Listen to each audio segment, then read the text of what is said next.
Hello po, kumusta na po kayo? Welcome back po ulit sa Lutong Pinoy sa Amerika. At sa mga bago po dito sa aming channel, welcome po. For today's video po, tayo naman po ay magluluto ng isang napakasarap na ulam. Ito po ang tochong bangus.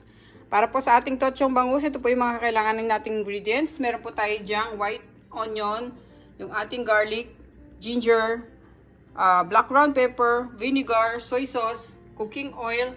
Tapos meron tayo ditong water, yung kamatis natin na hiniwa natin ng pahaba. Tapos meron po tayo ditong siling jalapeno, optional lang po yan. Kung meron po kayong siling pangsigang, lalo po sa Pilipinas, mas maganda pong gamitin yon. Tapos ito po yung ating tofu, yung tokwa natin. Gagamit po tayo ng salted black beans. Ito po yung ating bangus, nalinisan ko na po yan at nakiliskisan ko na siya. Tapos para po sa balot natin sa bangus, para hindi siya matalsik, gagamit po tayo dito ng harina. Meron tayong cooking oil na pang prito at maglalagay tayo ng salt. Pagka-check nyo na lang po sa description below, ang lahat po ng mga kailangan nating ingredients, susulat ko po doon. Sa mga bago po sa aming channel, sana po mag-subscribe kayo sa aming channel na Lutong Pinoy sa Amerika by Ampi. Thank you so much po guys. Umpisahan na po natin ang ating pagluluto.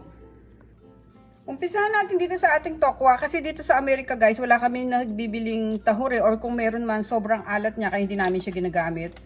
Itong tokwa yung gagamitin ko. Gagawa tayo ng parang style na tahure. Kunin natin, 4 na piraso to oh. Kunin natin yung 2.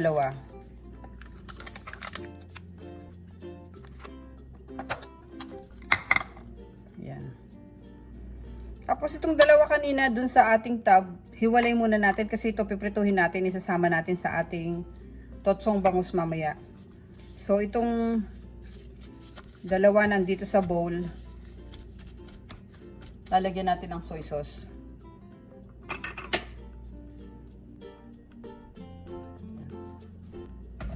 Tapos lagyan din natin ng vinegar.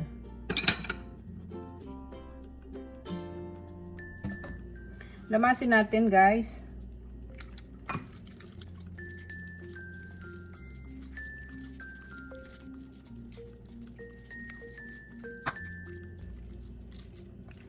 Tapos pabayaan muna natin silang mababa dito sa ating vinegar at saka soy sauce.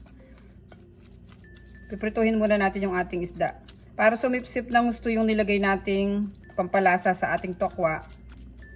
At ito yung magsisilbing parang magiging tahuri natin.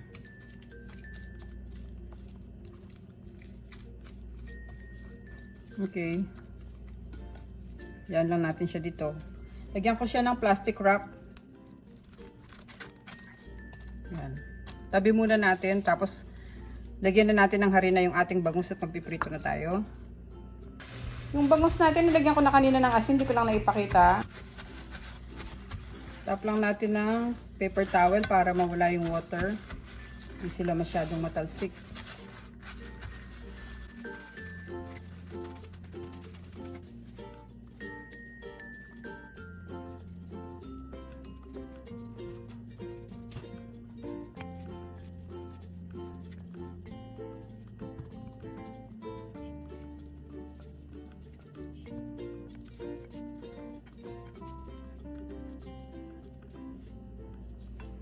Yan.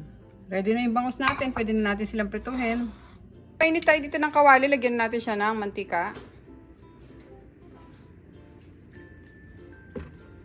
Yun, mainit na yung mantika natin. Pwede na tayo maglagay ng bangus.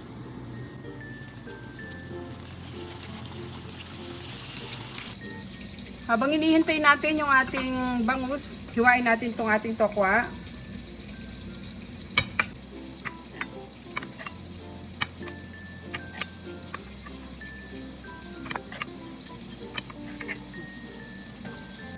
Tingnan natin yung ating mga isda.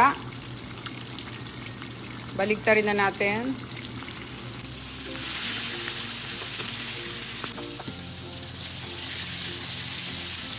Ngayon guys, okay na yung bangus natin. Pwede na natin patay yung stove.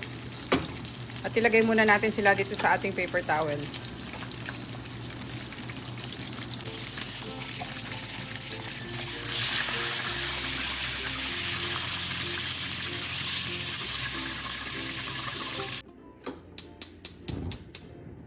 Dito naman sa ating isang kawali, maglagay ulit tayo ng mantika. Dito na lang tayo maggisa, pero prituhin muna natin yung ating tokwa.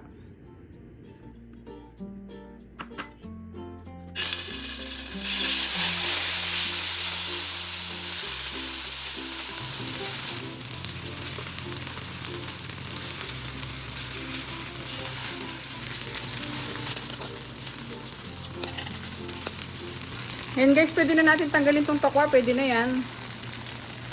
Lagay natin sila dito sa paper towel.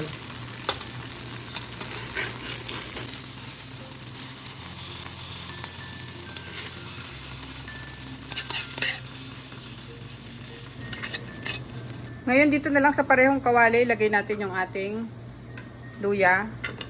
Pwede na tayo mag-isa.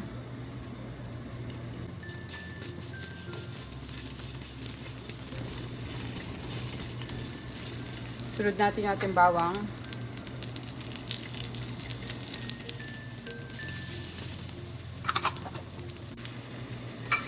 Then lagay na natin yung sibuyas.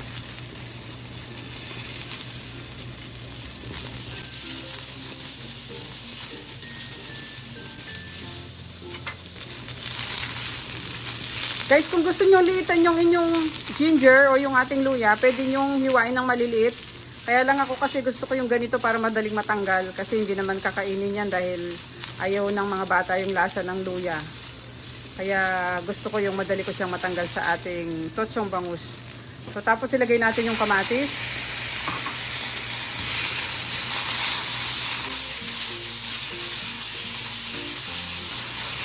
Lagyan ko na siya ng ating black ground pepper.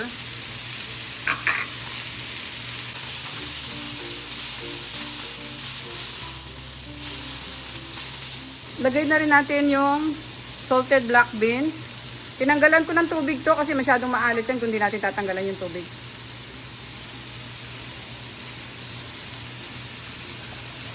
Lagyan muna natin.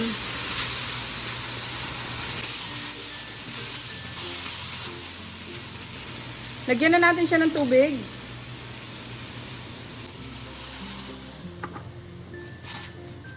Pakuluan muna natin ito bago natin ilagay yung ginawa nating tahure.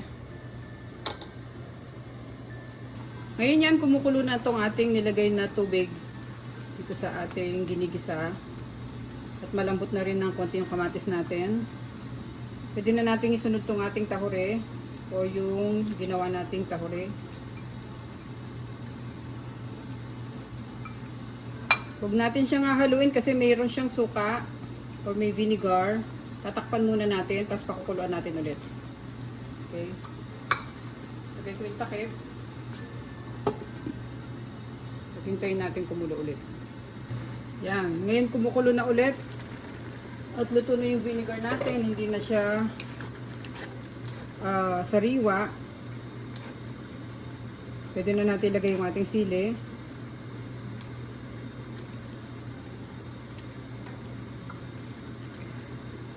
At yung mga isda natin.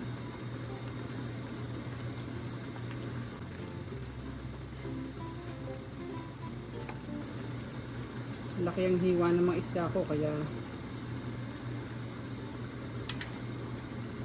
yan.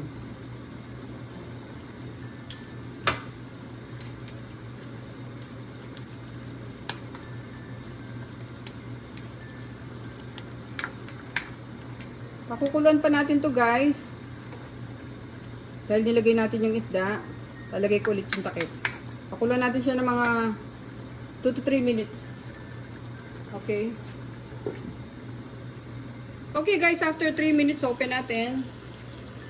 Lagyan na natin itong ating tokwa.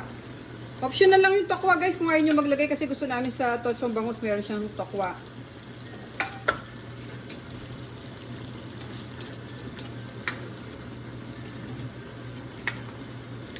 Baligtarin natin yung isda para mababad din yung kabila.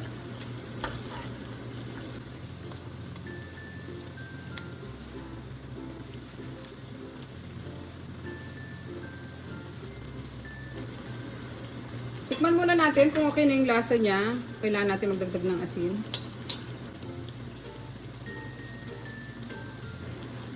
Para sa akin guys, okay na siya. Pero kung gusto niyo magdagdag ng asin, kahit konti lang, nasa sa inyo yon. Sasawsaw naman natin to sa patis, kaya okay lang. Okay, konting pakulo na lang to, mga 1 minute, tapos pwede na natin siya i-off. Okay. Okay, luto na tong ating totsong bangus. Pwede na natin siyang i-off. At ilagay na natin sila sa ating serving plate.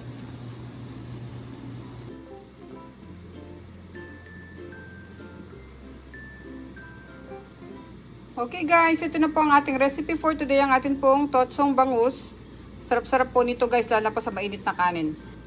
Thank you so much po ulit for watching. Kung bago po kayo dito sa aming channel, sana po mag-subscribe kayo sa Lutong Pinoy sa Amerika. At paki-check nyo po yung other videos namin. Marami po kaming masasarap na recipe doon na pwedeng-pwede po para sa pamilya nyo. Thank you so much guys. Ingat po tayong lahat. God bless po. Ito na po ang ating masarap na totsong bangus. Thank you so much po.